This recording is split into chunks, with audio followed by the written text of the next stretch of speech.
இயேசு கிறிஸ்துவின் நாமத்திலே உங்கள் யாவரையும் இரு குடும்பத்தாரின் சார்பாக நம்ம வாழ்த்து வரவேற்கிறோம்.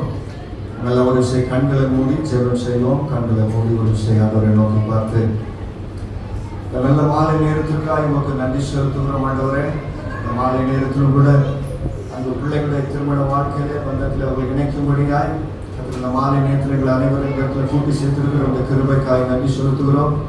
இன்றைக்கு தோக இருக்கிற இவருடைய வாழ்க்கையானது கர்த்தருடைய வருகை பரியந்தம் ஒருவேளை மரணம் முந்திக் கொள்ளும் சொன்ன அந்த கடைசி நொடி பொழுதுவர்களும் இவர்கள் கர்த்தரை பின்பற்றுவதற்காக கர்த்தர் இவர்களுக்கு உதவி செய்வீராக. வந்திருக்கிற ஒவ்வொருவரையும் கர்த்தரை ஆசீர்வதிங்க, வழி நடத்துங்க. எல்லா விஷயத்துக்கும் மனங்களை வாழ்த்தி ஆசீர்வதிக்க கர்த்தருடைய கரம் கூட இருக்கும்படியாக நாங்கள் ஜெபிக்கிறோம். எங்களை தாழ்த்தி உடைய சமூகத்தில் அர்ப்பணிக்கிறோம். இயேசு கிறிஸ்துவின் மூலம் ஜெபிக்கிறோம் நல்ல பிதாவே, ஆமென். ஆமென். ஒரு பாடலை பாடும்போது மனத்தின் முன்னாடி வருவாங்க. நம்முடைய பாடல் புரிந்த ஒரு பாடலை பாடும்போது பாட்டுத்தாளே 4வது பாடலை பாடும்போது மனத்தின் முன்னாடி வரும்படியாக நான் இணைக்கிறேன். ஏதேனில் ஆதி மரம் உண்டான நாளிலே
இயேசு கிறிஸ்துவின் நாமத்திலே மறுபடியும் இரு குடும்பத்தார் சார்பாக நாங்கள் வாழ்த்தி வரவேற்கிறோம். ஒரு பாடலை நம்ம எல்லாம் இணைந்து கரங்களை தட்டி உற்சாகமாய் பாடுவோம்.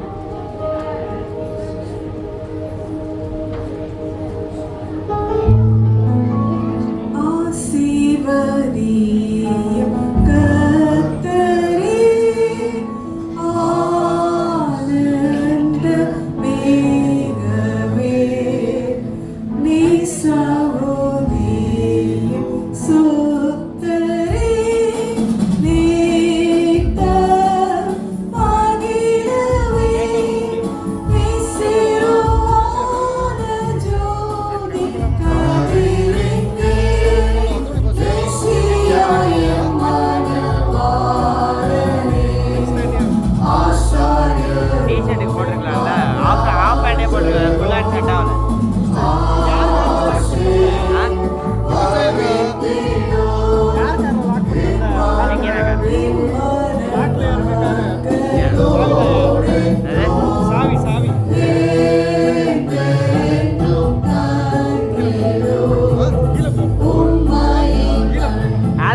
அப்படியே எந்திரிச்சு கொஞ்ச நேரம் தேவனை ஆராதித்து மகிமைப்படுத்தி இந்த பிள்ளைகள் ஒன்று சேர வந்திருக்கிற இந்த இடத்துல தேவ ஆவியானவர் நம்முடைய பிரச்சனத்தை அனுபவம் எல்லா கரங்களை உயர்த்தி கொடுங்க ஆராதித்து மகிமைப்படுத்தி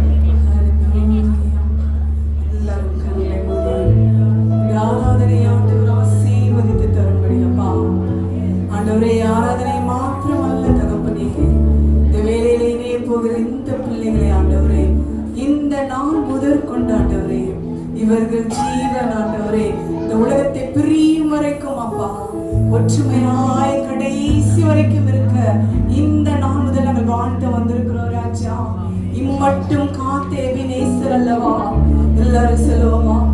இந்த மட்டும் காத்தேவி நேசரே, இனிமேலும் காக்குமே கோவாயிரே. கரலகத்தை சொல்லுவோமா?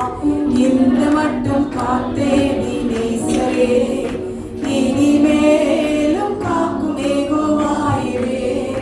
எங்கள் வாழ்க்கையின் இம்மானுவேலே, எங்கள் வாழ்க்கையின் இம்மானுவேலே, இந்த வருடத்தின் நாட்களிலே, இந்த வருடத்தின் நாட்களிலே ஸ்தோத்தரிப்போம் நாமே துதிகளுடனே, ஆர்ப்பரிப்போம் அன்பரேசுவை. அல்லேலூயா. ஸ்தோத்தரிப்போம் நாமே துதிகளுடனே, ஆர்ப்பரிப்போம் அன்பரேசுவை. காக்கும் போது தாயை போலவே இந்த மாயலோகில் என்னை காக்கும் தேவனே, காக்கும் ஒரு தாயை போலவே இந்த மாயலோகில் என்னை காக்கும் தேவனே.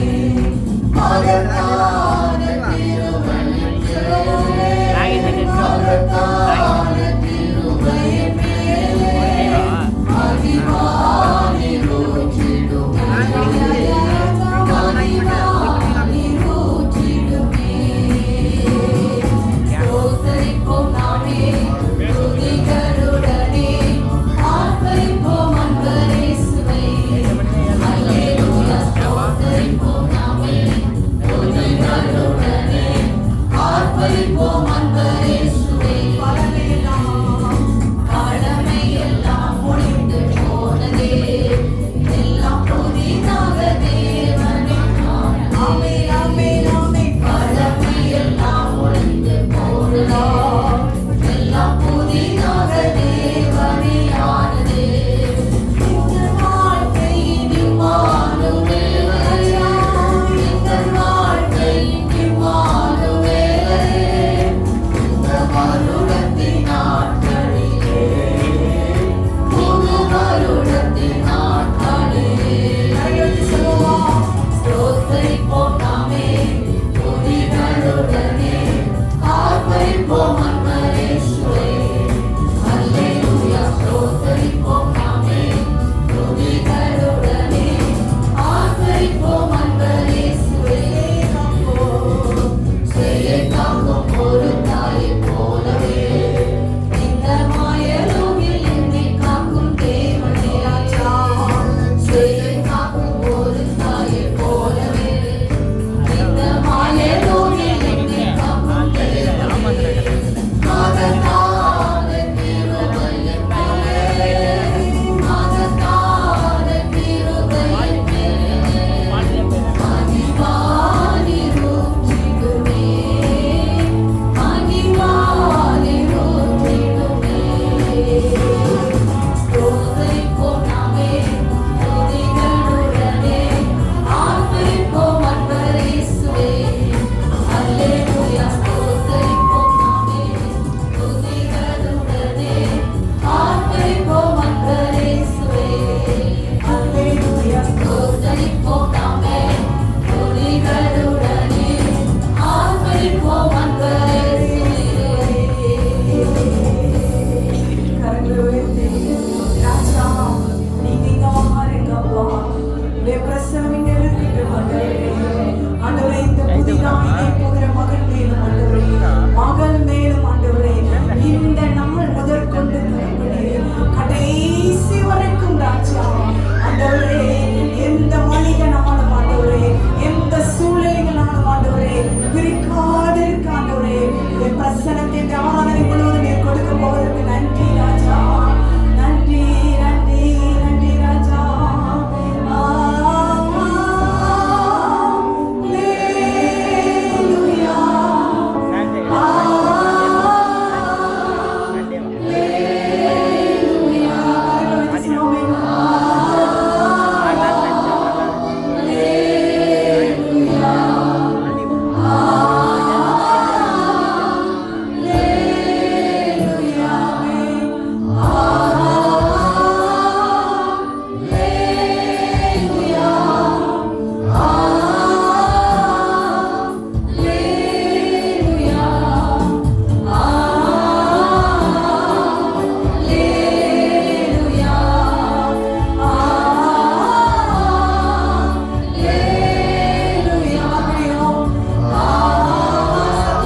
தேவனுக்கு முன்பதாக நீங்கள் நான் வந்து நின்று கொண்டிருக்கிறோம். ஹalleluya. நல்ல சத்தத்தை உயர்த்தி ஹalleluya. ஹalleluya. சர்வ சிருஷ்டியை படைத்து ஆளுகை செய்து கொண்டிருக்கிறவர் நம்முடைய தேவன். ஆமென். ஹalleluya. ஹalleluya. இன்னுமாய் உமக்கு நன்றி செலுத்துகிறோம். தொடர்ந்து இந்த ஆராதனை முழுவதிலும் தேவனுடைய கரங்களோடு கூட இருந்து எங்களை நடத்தும்படி இயேசு கிறிஸ்துவின் நாமத்தில் ஜெபிக்கிறோம் எங்கள் ஜீவனுள்ள நல்ல பிதாவே. ஆமென். ஆமென். அப்படியே அமர்ந்து கொள்வோம். அப்படியே அமர்ந்து கொள்ளும்படியாக கேட்கிறேன். வேதத்திலிருந்து ஒரு பகுதியை மாஸ்டர் கிப்சா வந்து வாசிப்பாங்க. இயேசுவின் அன்பும் 5வது வசனத்திலிருந்து 32வது வசனம் வரைக்கும் எபேசியர் 5வது அதிகாரம் 20வது வசனத்திலிருந்து 32வது வசனம் வரையும் நம்ம வாசிக்க கேட்கலாம். இல்ல மூஞ்சி இங்க நாயடா முள்ள மூஞ்சிர போறேன் இங்க வரைக்கும் மூக்கு தெரிஞ்சு இதே போ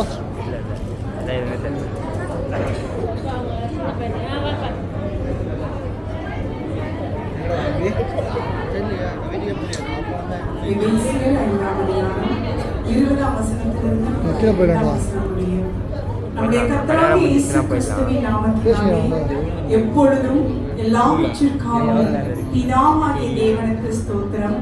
தெய்வ பயத்தோடே ஒருவருக்கொருவர் கீழ்ப்படிந்திருங்கள். மனைவிகளே, கர்த்தருக்கு கீழ்ப்படிகிறது போல உங்கள் சொந்த புருஷருக்கு கீழ்ப்படியுங்கள். கிறிஸ்து சபைக்கு தலையாக இருக்கிறது போல புருஷனும் மனைவிக்கு தலையாய் இருக்கிறான். அவரே சரீரத்திற்கும் இரட்சகராய் இருக்கிறார். ஆகையால் சபையானது கிறிஸ்துவுக்கு கீழ்ப்படுகிறது போல மனைவிகளும் சொந்த புருஷர்களுக்கு எந்த காரியத்திலும் கீழ்ப்படிந்திருக்க வேண்டும். புருஷர்களே, உங்கள் மனைவிகளில் அன்பு கூறுங்கள். அப்படியே கிறிஸ்துவும் சபையில் அன்பு கூர்ந்து தாம் அதை திருவசனத்தை கொண்டு தண்ணீர் முழுக்கினால் சுத்திகரித்து பரிசுத்தமாக்குவதற்கும் கரைகளில் ஆண்மைகள் ஒன்றுமில்லாமல் பரிசுத்தமும் பிழையற்றதுமான மகிமையுள்ள சபையாக அதை தமக்கு முன் நிறுத்திக் கொள்வதற்கும் தம்மை தாமே அதற்காக ஒப்புக் கொடுத்தார். அப்படியே புருஷர்களும் தங்கள் மனைவிகளை தங்கள் சொந்த சரீரங்களாக பாவித்து அவர்கள் அன்பு கூற வேண்டும். தன் மனைவியில் அன்பு கூறுகிறவன் தன்னில் தான் அன்பு கூறுகிறான். தன் சொந்த மாம்சத்தை பகைத்தவன் ஒருவனும் இல்லையே.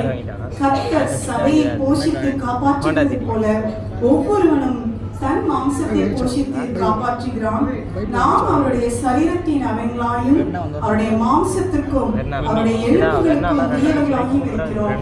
இது நிமித்தம் மனுஷன் தன் தகப்பனையும் தன் தாயையும் விட்டு தன் மனைவியுடன் இசைந்து இருவரும் ஒரே மாம்சமாய் இருப்பார்கள். இந்த ரகசியம் பெரியது. நான் கிறிஸ்துவை பற்றியும் சபையை பற்றியும் சொல்லுவேன். ஆமென். மறுபடியும் ஹalleluya. ஹalleluya. திருமணம் சொன்ன உடனே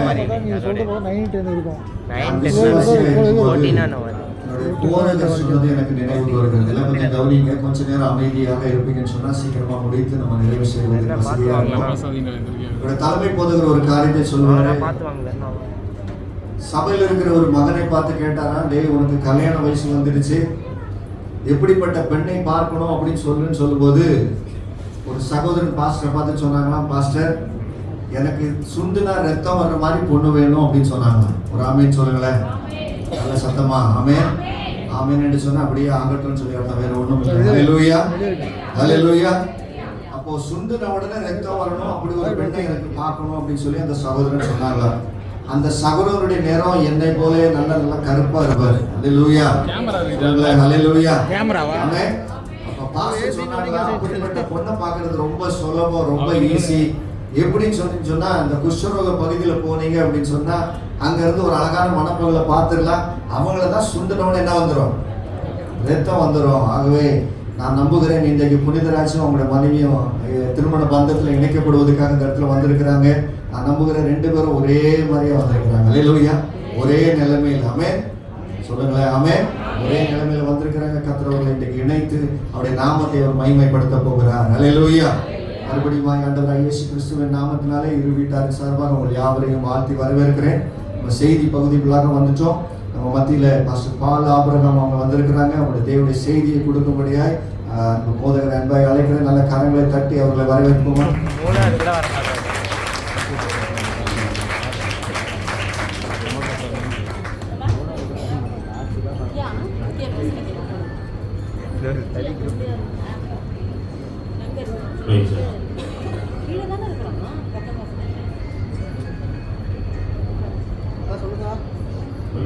அதோடைய இந்த திருமணத்தில் வசதி பெரும்பாலும் கேட்க மாட்டாங்க, சிக்கன்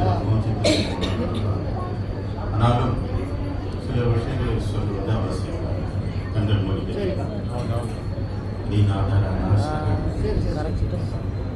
எங்களை அதிகமாக நேசிக்க எங்கள் பரலோகப்பிதாவே, உங்களுடைய குமாரனாக இயேசுவின் நாமத்தில் உங்களுடைய சமூகத்துக்கு வருகிறோம்.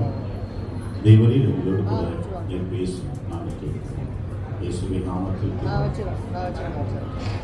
ஆகவே கவனியுங்கள், வேதத்தில் சொல்லப்படாத ஒழுங்குகள் எதிலுமே இல்லை. வேதம் நமக்கு கற்றுக் கொடுக்காத ஒழுக்கங்களும் ஒழுங்குகளும். ஒழுக்கம் என்பது வேறு, ஒழுங்கு என்பது வேறு. ஒழுக்கம் என்பது தனிப்பட்ட வாழ்க்கை, ஒழுங்கு என்பது நாம் செய்யக்கூடிய ஒவ்வொரு காரியங்களும். ஆகவே ஒழுக்கத்தையும் சொல்லிக் கொடுக்கிறது, ஒழுங்கையும் சொல்லிக் கொடுக்கிறது. ஆகவே அருமையான போதகர் என்னை கொண்டு வந்து எபேசியர் 5 கொண்டு வந்து நிறுத்திட்டார். உண்மையாகவே எபேசியர் 5:22 மனைவிகளே கர்த்தருக்கு கீழ்ப்படுகிறது போல உங்கள் சொந்த புருஷருக்கு. மனைவிகள் முதல்ல யாருக்கு கீழ்ப்படியணுமா? தேவனுக்கு கீழ்ப்படியணும், தேவ வசனத்துக்கு கீழ்ப்படியணும். மனைவிகளே கர்த்தருக்கு கீழ்ப்படுகிறது போல. ஆகவே நீ ஏற்கனவே ஆண்டவருக்கு கீழ்ப்படிந்து இருக்கிற, இப்போ நீ என்ன செய்யணும்? உன் சொந்த புருஷருக்கு கீழ்ப்படியுங்க. பெரிய பிரச்சனையே இதனால சால்வ் ஆயிருங்க. அப்படி சொல்ற கிறிஸ்து சபைக்கு தலையா இருக்கிறது போல புருஷனும் மனைவிக்கு தலையா இருக்கிறார்.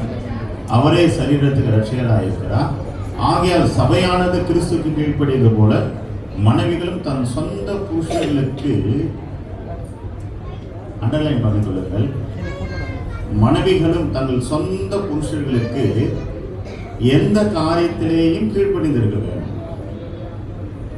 குடும்பத்தில் சண்டை சச்சரவு பிரச்சனை வருது காரணம் என்ன தெரியுமா?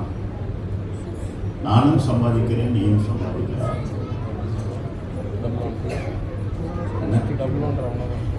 ஒரு கீழ்ப்படிதல் இல்லை.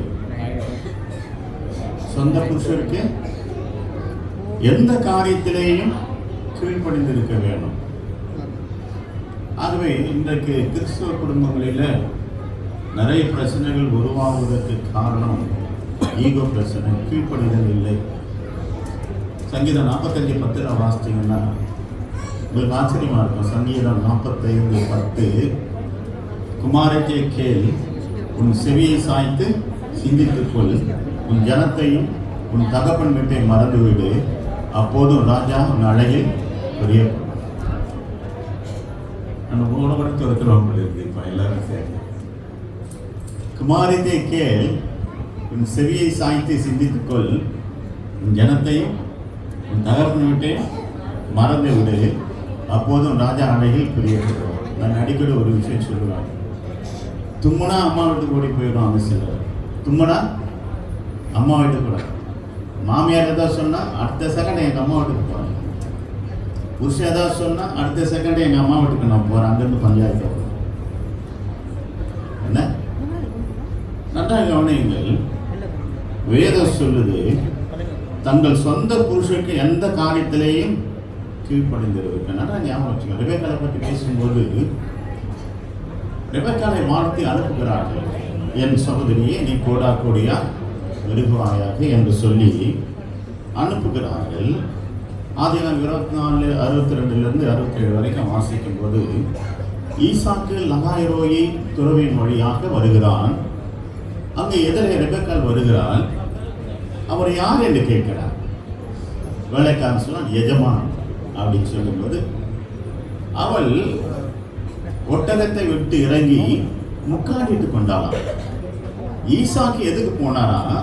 தியானம் பண்ண போகிற. சாயந்தரத்துல தனித்து தியானம் பண்ண போகிறார். ஆகவே புனிதரால் தியானம் பண்றவர்களாய் ஜெபிக்கிறவர்களாய், தியானம் என்பது உண்மையாவே ஜெபிச்சிடலாங்க. எத்தனை பேருக்கு அனுபவம் தெரியல. ஜெபிச்சிடலாம், வாயை திறந்து ஜெபிச்சிடலாம். ஆனால் தியானம் பண்றது என்பது மிக மிக கடினமான ஒரு விஷயம். அது பிராக்டிஸ் வேணும். நம்முடைய ஐம்புலன்களை அடக்கி ஒருமுகப்படுத்தி தேவனுக்கு நேரா ஃபோக்கஸ் பண்றது இருக்கு தெரியுங்களா? அது அனுபவத்தில் தான் அதை கற்றுக்கொள்ள முடியும். தியானம் பண்ணும்போது மனதை அடக்கி, ஆகவே ஈசான் தன் மனதை அடக்கி ஒருமுகப்படுத்துவதிலே அவன் மிக தேர்ந்தவனாக இருந்தான். அதனால தான் ஆபிரகாம் தோண்டின கிணறு தன்னது என்று கேராரூர் வந்து சொல்லும்போது விட்டு கொடுத்து விட்டு அடுத்த கிணறு தோன்றான். சுரக்கு நீரூற்றை கண்ட போது கேராரூர் வந்து சொல்றாங்க இது எங்களுக்கு சொந்தம் என்பது அதையும் விட்டு கொடுத்துட்டு போறான். இது ஆகவே அவங்க வச்சன அழகா சொல்லுது, கல்யாணம் ஆகிறதுக்கு முன்னால அவங்க அம்மா இறந்து போயிடறாங்க. கல்யாணம் பண்ணிட்டு வந்துட்டான். ரெபெக்கா வந்த பிறகு வேதம் அழகா சொல்லுது. அப்போது ஈசாக்கு தன் தாய் சாராளுடைய கூடாரத்தை அடித்து சென்று அவளை தனக்கு மனைவியாக்கிக் கொண்டு நேசித்தான்.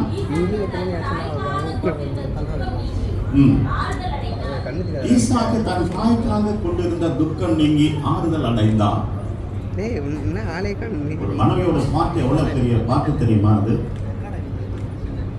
ஒரே ஒரு பிள்ளை ஈசாக்கு. அம்மா இறந்துட்டேங்க, அந்த வேதனையில அவன் இருக்கான். ரெபெக்காவை திருமணம் செய்கிறான், அவளை நேசிக்கிறான். ரெபெக்கா வந்த பிறகு உலகமே மாறி போச்சு. அவன் வாழ்க்கையில் ஒரு பிடிப்பு. தன்னை நேசிக்கிற அம்மா இல்லை, தன்னை கவனித்து சாப்பாடு போடுவதற்கு அம்மா இல்லை. ஆனால் அம்மா ஸ்தானத்துல மனைவி. ஒண்ணு தெரியுமா? நீங்க நல்லா கவனிங்க. ஒரு மகளுக்கு ஒரு புருஷன் கவனிங்க. பாப்பா எப்பவுமே அப்பா பெண் பிள்ளைங்க அப்பா செல்லமா இருக்கும். சின்ன வயசுல அப்பா பொத்தி பொத்தி வளர்த்து கேட்டதாகவும் வாங்கி கொடுத்து வளர்ப்பார். அப்பாவுக்கு அடுத்து யார் தெரியுமா? கணவன் தான். கேட்டதெல்லாம் வாங்கி கொடுத்தது யாரு? சின்ன சின்ன பெண் பிள்ளைங்க வளரும் போது அப்பா செல்லம் சொல்லுவாங்க. அப்பா கேட்டதெல்லாம் பிள்ளைங்க வாங்கி கொடுத்துருவாரு. ஆனா அப்பா கிட்ட யாரும் வாங்கி தரணும்? கணவன் தான் வாங்கி தரணும். அவன் தகப்பனாயும் இருக்கிறான், கணவனாயும் இருக்கிறான். எப்படி இருக்கான்? தகப்பனாயும் இருக்கிறான், கணவனாயும் இருக்கிறான். ஒரு கணவனுக்கு யார் தெரியுமா? எப்பவுமே பையன் அப்பா அம்மா செல்லம் தான். அம்மா பொத்தி பொத்தி வளர்ப்பா அந்த குழந்தைய. அம்மாக்கு பிறகு அடுத்த அம்மாவை யார் தெரியுமா அந்த வீட்டுக்கு வரணும்? மருமகள், மனைவி. அவள் புருஷனுக்கு அம்மாவாகவும் இருக்கிறாள், மனைவியாகவும் இருக்கிறாள். அன்பிலையும் நேசத்திலையும் அரவணைப்பிலையும் போஷிப்பதில் நேரத்துக்கு சாப்பிடணும், நேரத்துக்கு தூங்கணும், நேரத்துக்கு எங்கங்க இருக்கீங்க சாப்பிட ஏன் வரல? அம்மா தான் வெரைட்டி வெரைட்டி தேடுவான். டேய் நேரத்துக்கு வந்து சாப்பிட்றான். அம்மா வெரைட்டி வெரைட்டி தேடுவான். அந்த ஸ்தானத்தில் யார் தெரியுமா வர முடியும்? மனைவி மட்டும்தாங்க வர முடியும். ஆகவே ஒரு கணவனுக்கு ஒரு மனைவியானவள் அம்மாவாகவும் இருக்கிறாள். விசாரிப்பதிலே, கவனிப்பதிலே, போஷிப்பதிலே. ஒரு மனைவிக்கு கணவன் தகப்பனாயும் இருக்கிறான், கணவனாயும் இருக்கிறான். ஒரு அற்புதமான உறவு. அம்மாவுக்கு இணையான உறவு மனைவியோட உறவு. அப்பாவுக்கு இணையான உறவு ஒரு கணவனோட உறவு தான். இந்த உலகம் இதை புரிந்து கொள்ளுமானால் ஈகோ பிரச்சனை இல்லைங்க. ஈகோ பிரச்சனை இல்லை. இங்கே எபேசியர் அழகா சொல்லுங்க, உங்கள் சொந்த புருஷருக்கு எந்த காரியத்திலேயும் கீழ்ப்படிந்திருக்கிறது. புருஷர்களே உங்கள் மனைவிகள் அன்பு கூறுங்கள், அப்படியே கிறிஸ்துவும் சபையில் அன்பு கூர்ந்து தாம் அதை திருவாசத்தை கொண்டு தண்ணீர் முழுக்கினால் சுத்திகரித்து பரிசுத்தமாக்குவதற்கும் கரைத்தறி முதலாகி ஒன்று அப்படியே சொல்லிட்டு வந்து அந்த அப்படியே புருஷர்களும் தங்கள் மனைவிகளை தங்கள் சொந்த சரீரங்களாக பாவித்து அவர்கள் அன்பு கூற கடவன் வேண்டும். தன் மனைவியில் அன்பு கூறுகிறவன் தண்ணீர் தானே அன்பு கூறுவான். தன் மனைவியில் அன்பு கூறுகிறவன் தண்ணீர் தானே அன்பு கூறுகிறான். சொந்த மாம்சத்தை பகைக்கிறவர் ஒருவரிலேயே அவர் சொல்றார். ஆகவே சொந்த மாம்சமாக பாவித்து கணவன் ஒரு பிடி சாப்பாடு வாய்க்கு போகும்போது என் மனைவி சாப்பிட்டா நான் நினைச்சானா நான் ஒரு உண்மையில் இருக்கணும். ஒரு இப்படி வேலைக்கே போகிறான்னு வச்சுக்கோங்களேன், மதியம் லஞ்ச் பாக்ஸ் திறக்கிறான் இல்லை ஹோட்டலில் சாப்பிடும்போது என் மனைவி சாப்பிட்டாலும் ஞாபகம் வந்து ஃபோன் அடிச்சு, எப்பா நீ சாப்பிட்டியாப்பா அப்படின்னு கேட்டான் தெரியுமா, அவன் தான் உண்மையான கணவன்.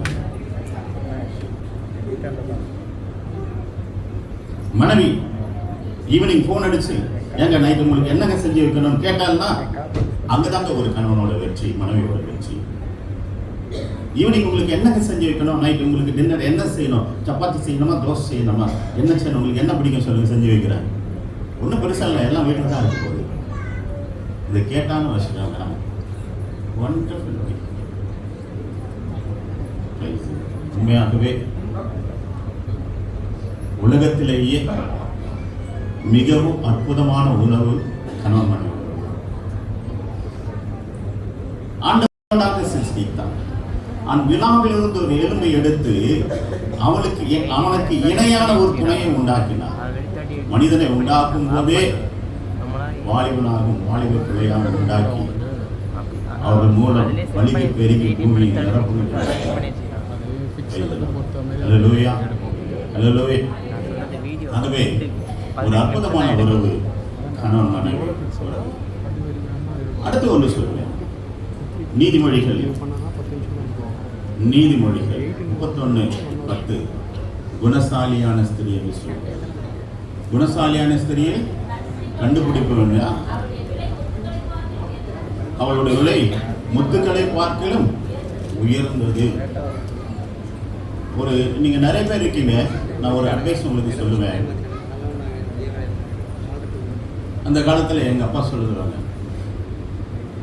பாத்திரம் அறிந்து பிச்சை போடு, கோத்திரம் அறிந்து பெண்ணை இடையினாங்க. குடும்பத்துக்கென்று சில குணாதிசயங்கள் இருக்கிறது. குடும்பத்துக்கென்று எல்லாரும் யாக்கோபை பார்த்து என்ன சொல்லுவாங்க, எத்தன் சொல்லுவாங்க. யாக்கோபை பார்த்து எத்தன் சொல்லுவாங்க. உண்மையாகவே ஈசாக்கு வழியிலும் ஆபிரகாம் வழியிலும் எத்தன் என்ற புத்தி, ஏமாத்திர புத்தி அவன் குடும்பத்துக்கு கிடையாது.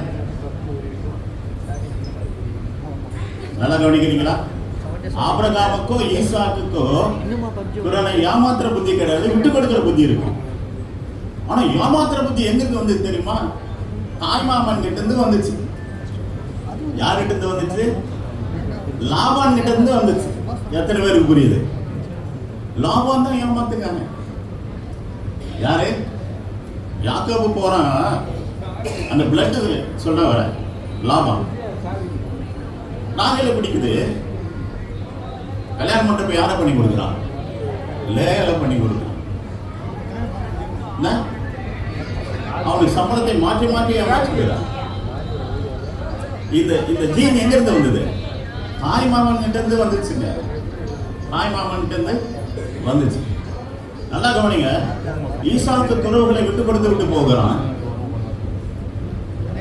துறவுகளை விட்டு கொடுத்து விட்டு போகிறான். அங்க யோசேப்பை பாருங்க, தாத்தா மாதிரியே போறான் பாருங்க. யார மாதிரி இருப்பான்? தாத்தாவோட குணாதிசயம் யாருக்கு இருக்கிறது? யோசேப்பே இருக்கிறது. போத்திபார் அரண்மனை கூட காட்டி கொடுக்கிறார். தன் சகோதரர் தன்னை குழியிலே போட்டார்கள், இவ்வளவு துன்பத்தை அனுபவிப்பதற்கு தன் சகோதரர் தான் காரணம் என்று தெரிந்து கூட அவர்களை மன்னிக்கிற சுபாவம் யோசேப்புக்கு இருந்தது. விட்டு கொடுக்கிற சுபாவம் யோசேப்புக்கு இருந்தது. இந்த குணம் எங்கிருந்து வந்தது? தாத்தா கிட்ட இருந்து வந்துச்சு.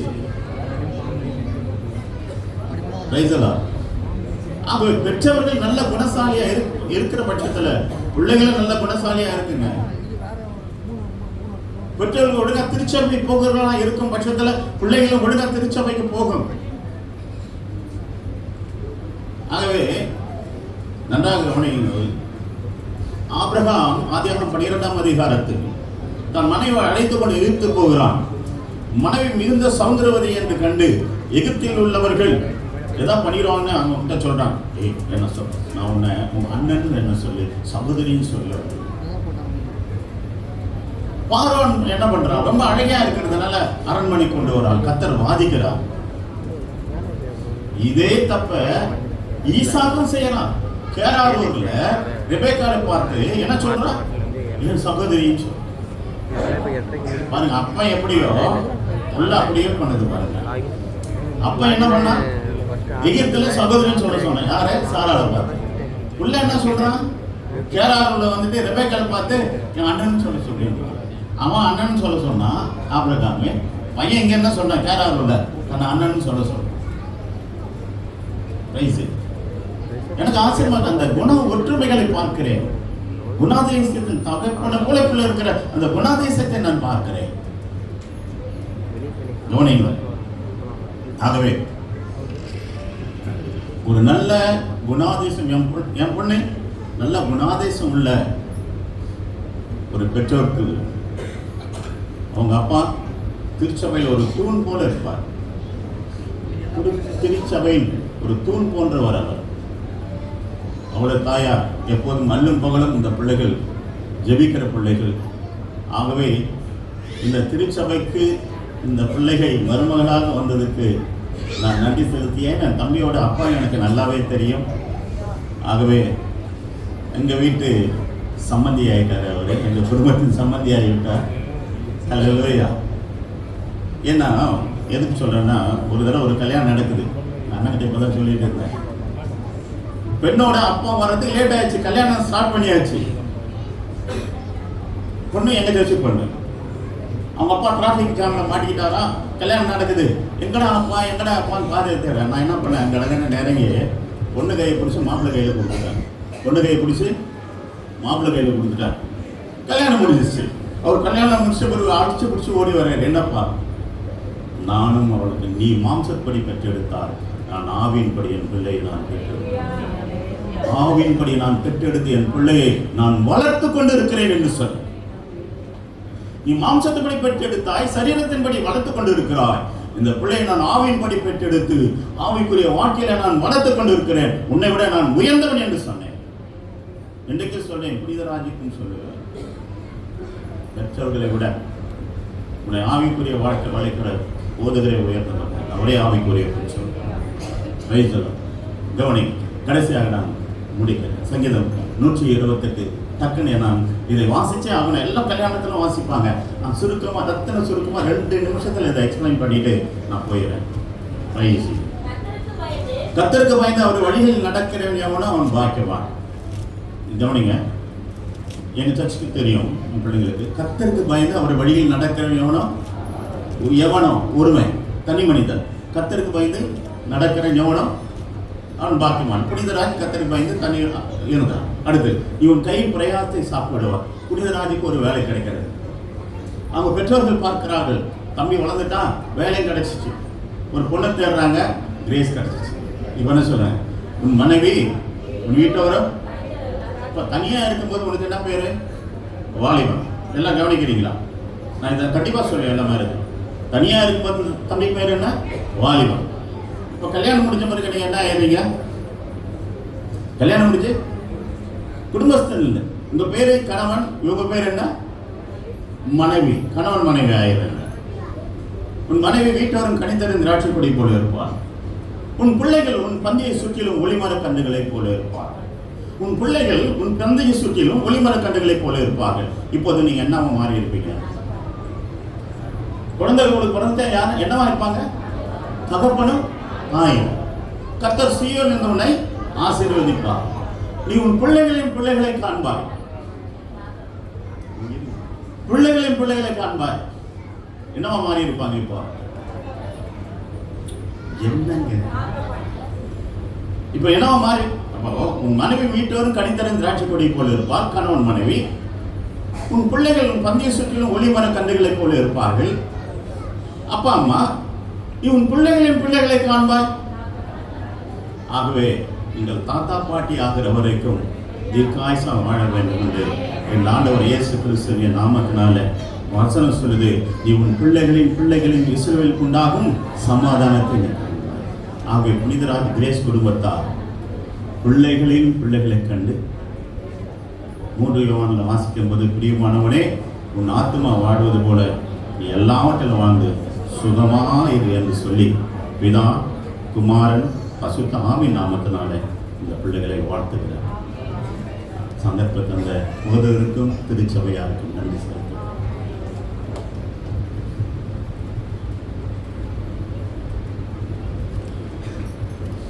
கரங்களை உயர்த்தி ஒரு அல்லேலூயா சொல்லுமா? அல்லேலூயா. இந்த ஆலயத்துக்குள்ளே 3 விதமான கூட்டத்தார் அமர்ந்திருக்கிறீங்க. அந்த நாட்களில் நான் திருமண நிகழ்ச்சிக்கு செல்லும்போது இந்த காரியத்தை ஒரு போதகர் பகிர்ந்து கொண்டேன். நான் நினைச்சேன் நம்முடைய சபையில் இதை பகிர்ந்து கொள்ள வேண்டும் என்று சொல்லி. இந்த கூட்டத்தில் 3 விதமான கூட்டத்தார் அமர்ந்திருக்கிறார்கள். ஒரு கூட்டத்தார் யாருன்னு சொன்னால் இன்னைக்கு திருமண பந்தத்தில் இணைய இருக்கிற புனிதராஜும் சிஸ்டர் கிரேசியும். எப்படா இந்த சர்வீஸை முடிப்பீங்க, நாங்கள் எங்கே போகலாம், ஒரு ரிசப்ஷன் போகலான்னு காத்து கொண்டு இருக்கிற இவர்கள் ஒரு கூட்டத்தார். ஆமேன்னு சொல்லுங்களேன். ஏற்கனவே திருமணம் முடிஞ்சு நாங்கள்லாம் திருமணம் பண்ணிட்டோம், திருமணத்துக்காக தானே காத்திருந்த நான் பெற்ற இன்பகத்தை நீங்கள் சொல்லி முடிக்கணும். இப்போ ஆமாம், நீங்களும் கொஞ்சம் பாருப்பா அப்படின்னு சொல்லி ஒரு கூட்டத்தார் இங்கே காத்து கொண்டு இருக்கிறீர்கள். ஒரு ஆமேன்னு சொல்லுங்களேன்.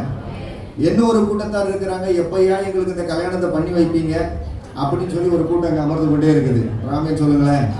அல்லேலூயா. பொறுமையோடு காத்திருக்க, ஏற்ற நேரத்தில் கர்த்தர் அதை செய்து முடிப்பார். அல்லேலூயா. அல்லேலூயா. சத்தத்தை வைத்து ஒரு அல்லேலூயா சொல்லுங்க. அல்லேலூயா. அடுத்ததாக நம்முடைய வேதாகமத்தை பரிமாறிக்கொள்ள வருகிறாங்க. ஒரு சில வார்த்தைகளை இந்த வேதத்தை கொண்டு எப்படி ஜீவிக்க வேண்டும் என்று சொல்லி நம்ம மத்தியில் பிரதர் ஆண்டனி இருக்கிறாங்க. அவங்க அநேக இடங்களிலே கர்த்தருடைய ஊழியத்தை செய்து கொண்டிருக்கிறார்கள்.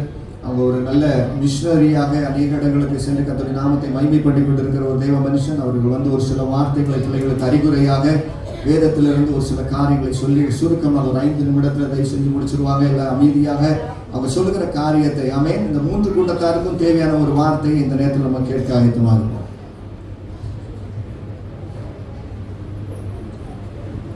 அல்லேலூயா. கேட்க வெட்டுற நேரத்தில் மைக் எடுத்திருக்கேன், இருந்தாலும் ரொம்ப நேரம் எடுக்கல. இன்றைக்கு நடைபெறுவது திருமணம், அப்படிதானே?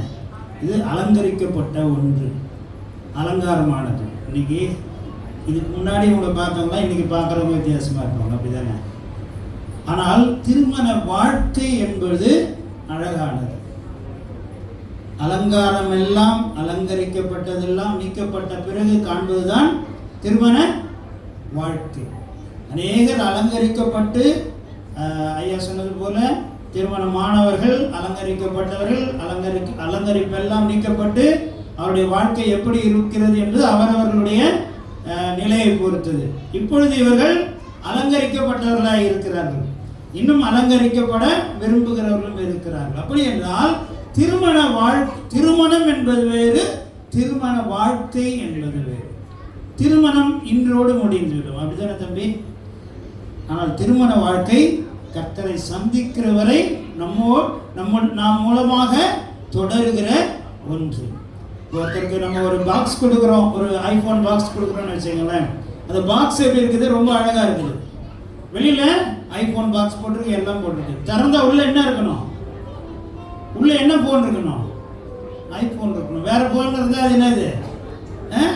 அது என்னது? திருப்தியை கொடுக்காது. ஆகவே இந்த நாளிலும் என்னுடைய குடும்ப வாழ்க்கையில அருமையான ஐயா அவர்கள் சொல்ல வேண்டிய அத்தனை காரியங்களும் வேதத்திலிருந்து சொல்லிவிட்டார்கள். ஆனாலும் ஒரு சில ஆலோசனை அருமையான பிள்ளைகள் புனித் ராஜுக்கும் பேசிக்கும் சொல்கிறேன்.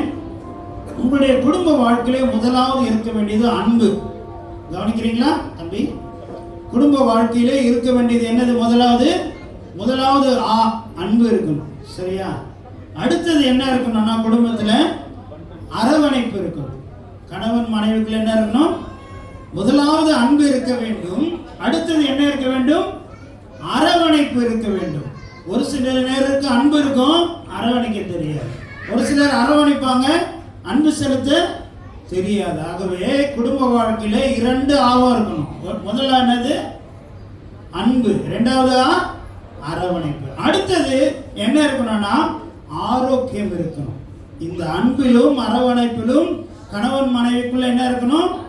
ஆரோக்கியம் இருக்கணும். அந்த ஆரோக்கியம் எப்படி இருக்கணும்? ஒருவரை ஒருவர் ஆறுதல் படுத்துகிறதாய் இருக்க வேண்டும். முதலாவது என்ன சொன்ன? அன்பு இருக்கணும், அரவணைப்பு இருக்கணும், அடுத்தது ஆறுதல் இருக்கணும், ஆரோக்கியம் இருக்கணும். இந்த 4 இருந்தால் அந்த குடும்பத்தில் இன்பம் தானா வந்துடும். அல்லேலூயா. இன்பம் என்ன பண்ணும்? ஈன்னு சொல்லி என்ன பண்ணும்? அழகா இந்த குடும்பத்துக்குள்ள வந்துடும். அருமையான பிள்ளைகளுக்கு சொல்லுகிற ஆலோசனை, நீங்கள் வேதத்திலே படிக்க வேண்டிய பகுதி 1 கொரிந்தியர் 13 வாசிக்கும் பொழுது அன்பு என்பதற்கான 12 காரியங்கள், அன்பு என்பது எப்படி இருக்கும் என்று சொல்லப்பட்டிருக்கிறது. இந்த இடத்திலே நான் முடிப்பதற்கு முன்பாக நான் சொன்னதான அன்பு, அரவணைப்பு, ஆறுதல், ஆரோக்கியம், இது 4ம் இருந்தால் அந்த குடும்பம் எப்படி இருக்கும் என்று சொன்னேன். இனிமையாக, இல்லறம் அழகாக இருக்கும் என்று சொன்னேன். இதற்கு உதாரணமாக ஒரு சம்பவத்தை சொல்லி முடிக்கிறேன். 2 பிள்ளைகள், அதாவது கணவன் மனைவி திருமணமானவர்கள். இதே போல மிகவும் அழகான பெண், அன்பான கணவன், அவருடைய குடும்ப வாழ்க்கை மிகவும் மகிழ்ச்சியாய் சென்று கொண்டது. ஒருவரை விட்டு ஒருவர் பிரியாதபடி அன்பு செலுத்துகிறவர்களாக இருந்தார்கள். இதை பார்த்த அனைவரும் மிகவும் பொறாமைப்படுவார்கள். ஒரு சிலர் வாழ்த்துவார்கள், ஒரு சிலர் ஆச்சரியப்படுவார். ஆனால் திடீரென்று ஒரு நாள் என்ன ஆனது என்று சொன்னால், அந்த கணவருக்கு வெளி மாநிலத்திலே பணி நிமித்தமாக டிரான்ஸ்ஃபர் ஆகி போயிட்டாங்க. எப்படி பிரிவது என்று மிகவும் கடினப்பட்டார்கள். ஆனால் பிரிந்து செல்ல வேண்டிய சூழ்நிலை சென்று விட்டார்கள். இவளுக்கு, இந்த அழகான பெண்ணுக்கு என்ன ஆனது, கண்ணாடியை பார்க்கும்போது அவருடைய அழகிலே சற்று மாற்றம் ஏற்படுகிறது. அழகு சற்று குறைய ஆரம்பிக்கிறது. இன்றைக்கு நிறைய மேக்கப், நாளைக்கு போனேன்னு என்ன கொஞ்சம் கொஞ்சமா மாறிடும் இல்லையா? அந்த மாதிரி அவருடைய அழகு என்ன செய்கிறது, அவருடைய அழகு கொஞ்சம் கொஞ்சமாய் குறைகிறது. முகத்திலே இருக்கிறதான அழகு போய் அவருடைய முக சாயல் மாறுகிறது. முகத்திலே சுருக்கம் வருகிறது, கண்ணிலே சுருக்கம் வருகிறது, தலைமுடி கொட்ட ஆரம்பிக்கிறது. இதை பார்க்கும் பொழுது அவளுக்குள்ளே ஒரு வருத்தம். நான் முதலாவது திருமணத்தின் போது அழகாக இருந்தேனே, இப்படி இருந்தேன், என் கணவர் அதிகமாக நேசித்தாரு, எனக்குள்ளே இருந்த அழகு, என்னுடைய எல்லாமே அலங்காரம் எல்லாம் போய்கொண்டு இருக்கிறது, இனி என்னுடைய வாழ்க்கை எப்படி இருக்குமோ என்று ஒவ்வொரு நாளும் துக்கப்பட்டு கொண்டு இருக்கிறாள். ஆனால் கணவனோடு போன்ல பேசிட்டே இருக்கிறாள். திடீரென்று அவளுக்கு ஒரு செய்தி வருகிறது. கணவனுக்கு வெளியிலே வேலை நிமித்தமாக சென்ற கணவனுக்கு விபத்து ஏற்பட்டது என்று கேள்விப்பட்டவுடனே அலறி அடித்து துடித்து, ஏனென்றால் அன்பான கணவன், இவள் அழகான மனைவியா இருந்தவள், இப்பொழுது இல்லை. ஓடி போகிறாள். அந்த மருத்துவமனையிலே மிகவும் ஆபத்தான நிலையிலிருந்து மீண்டு இருக்கிறார். இவள் போய் தன்னுடைய நிலையை மறந்து விட்டால், தன் முகத்தில் இருக்கிற சுருக்கம், அழகு எல்லாம் போனதை எல்லாம் மறந்துவிட்டு கணவனை ஆர்வமாய் பார்க்க, அவர் பிழைத்து விட்டார் என்று சொல்லி சந்தோஷமாய் பார்க்கும்போது கணவன் அப்பொழுதுதான் மெதுவாக கண்ணை திறக்க ஆரம்பிக்கும் போது இவளுக்குள்ளே ஞாபகம் வருகிறது, தனக்குள்ளே இருந்த அழகெல்லாம் குறைந்து விட்டது, என்னுடைய முகம் சுருக்கமாகிவிட்டது, என்னுடைய கண்களில் இருக்கிற பார்வை மாறிவிட்டது, முடியில் எல்லாம் கொட்ட ஆரம்பித்துவிட்டது, இந்த நிலையிலே என் கணவர் என்னை பார்த்தால் முன்போல் நேசிப்பாரா என்று சொல்லி என்னுடைய முக்காட்டால் மறைக்க ஆரம்பித்தார். சற்று நேரத்திலே அந்த மருத்துவர்கள் இடத்திலே அவர் காமிக்க, இதெல்லாம் தெரியுதா அப்படின்னு கேட்கணும். அந்த கணவன் சொல்லுகிறார், எனக்கு இங்க இருக்கிற யாருமே தெரியல அப்படின்னு சொல்லிடுறார். ஏன்னா பார்வை போயிடுச்சு, யாருமே தெரியல. அப்போ அந்த அம்மாவுக்கு ரொம்ப சந்தோஷமாயிடுச்சு. பரவாயில்ல, என்னுடைய அழகு, என்னுடைய குறைவெல்லாம் இனிமேல் யாருக்கு தெரியாது, என் கணவருக்கு தெரியாது அப்படின்னு சொல்லி 2 பேரும் டிஸ்சார்ஜ் ஆகி வீட்டுக்கு வந்துட்டாங்க. ஆனாலும் அவர்களுக்குள்ளே இருந்ததான அன்பு மாறவில்லை, அரவணைப்பு மாறவில்லை, ஆறுதல் மாறவில்லை, ஆரோக்கியம் மாறவில்லை. ஆனால் அவர் உடலில் இருந்ததான அழகு எல்லாம் போய்விட்டது. கணவனுக்கு கண் இல்லை. இன்றைக்கு குடும்ப வாழ்க்கையை ஒரு சிலரை இழக்கும் பொழுது நம்முடைய குடும்ப வாழ்க்கை எப்படி இருக்கிறது என்பதை நாம் யோசிக்க வேண்டும். இவர்களுக்குள்ளே எந்த மாற்றம் வரவில்லை. ஆனால் காலங்கள் கடந்தது. ஒரு சில நாட்கள் அவர்கள் 2 பேரும், அவருக்கு இவள் கண் தெரியாத கணவருக்கு கண்ணாக இவள் இருந்தால், எங்கு போனாலும் ஒன்னாதான் போவாங்க, ஒன்னாதான் வருவாங்க. எல்லாருக்குமே ஒரே ஆச்சரியமா இருந்தது. ஒரு நாளிலே அந்த பெண் மறைந்து போனாள், மறித்து விட்டாள்.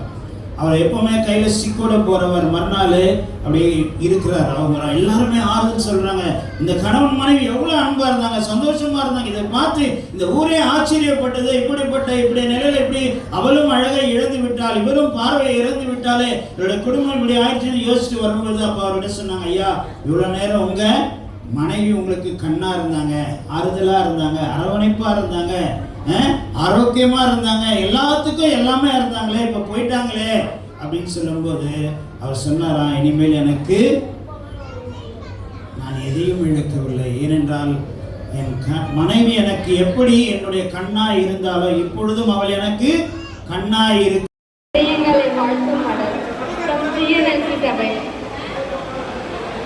அன்று காணாமல் மன்று மூங்கிட தோன்றிய தாபரமே, ஆத்ம மணவாளனும் நித்திய மணவாளனும் ஆகிய இயேசுவே, அன்று ஏதேன் தோட்டத்தில் மனிதன் தனிமையாய் இருப்பது நல்லதல்ல என்று நீர் ஆதாமுக்கு ஏற்ற துணையாய் ஏவாளை கொடுத்தீர். அதே கரிசனையோடு குளோபல் நியூ லைஃப் சபையின் மகன் புனித்ராஜுக்கு இயேசுநாதர் தேவாலயத்தை சார்ந்த மகள் கிரேசியை ஏற்ற துணையாய் உலக தோற்றத்திற்கு முன்பே தீர்மானத்தை இந்நாளில் வெளிப்படுத்த சித்தமானீர். அதை நினைத்து உமக்கு கோடி நன்றிகளை நாங்கள் செலுத்துகிறோம். விண்ணில் உம்மால் தீர்மானிக்கப்பட்ட இவ்விவாகம் ஸ்வீடன் புனித தோமாவுயில் பிறந்த சென்னை பட்டணத்தில் சிறப்பாய் நடந்தேற அறிவுறுத்தீர். இவ்விருவரும் உம்மோடு இணைந்து முப்புரி நூலக என்றும் வெற்றி நடைபோட வேண்டுகிறோம். இவர்கள் குடும்ப வாழ்க்கையை சோலைவனத்திலே மலரும் மலர்கள் போல என்றும் மனம் வீச நல்குவீர். தம்பதியர் கிருபையால் ஆசிகள் நன்மைகள் பூரணமாய் பெற்று இவ்வுலகில் 10,000 ஆண்டுகள் இல்லறம் நடத்திட வாழ்த்துகிறோம்.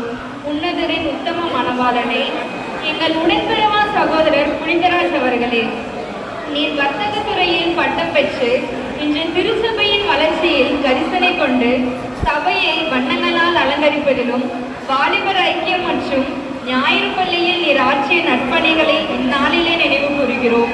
கிறிஸ்துவை தலைமையாக கொண்டு சன்மார்க்க நெறி, பக்தி, விசுவாசம், நித்திய தேவ சமாதானத்தோடு தேவ அன்பினால் குடும்பத்தை கட்டி எழுப்பி நற்குடும்ப தலைவனாய் கர்த்தருக்கு பயப்படுகிறவனாய் வாழ்ந்து தெய்வீக ஆசீர்வாதங்கள் பெற்றிட வாழ்த்துகிறோம். உச்ச துணையான உத்தம மணவாளியே, கன்னித்துறையில் கல்வி நலம் கனியை பெற்ற அன்பின் பாசறையான அமைதியின் உறைவிடமான கிரேசி அவர்களே, நீர் எங்கள் தங்க மகன் புனிதராஜை ஏற்ற துணையாய் தேவனால் பெற்றீர். நீர் திருமணம் என்ற தெய்வீக அமைப்புக்கு லக்கணமாய் தாழ்மை, கீழ்ப்படிதல், சாந்தம், அமைதி இன்னும் நற்கணிகள் பல தந்து குணசாலையான ஸ்திரீயாய் நற்றுணையோடு வீரநடை போட்டு கோடா கோடியாய் பெற்று பெருக வாழ்த்துகிறோம். இல்லற சோலையில் இணைந்த இதயங்களே, நீ வீர் இயேசு கிறிஸ்துவின் நாமத்தினாலே திருமணம் என்ற உறவில் ஒன்றாக உருவெடுத்து வாழ்க்கை எனும் படகில் பிதாவும் குமாரனும் போல, செடியும் கொடியும் போல, உடலும் உயிரும் போல, நகமும் சதையும் போல இருவரும் ஒருவராய் மனவாழ்விலே இணைந்தே நீடூழி வாழ மனதார வாழ்த்துகிறோம்.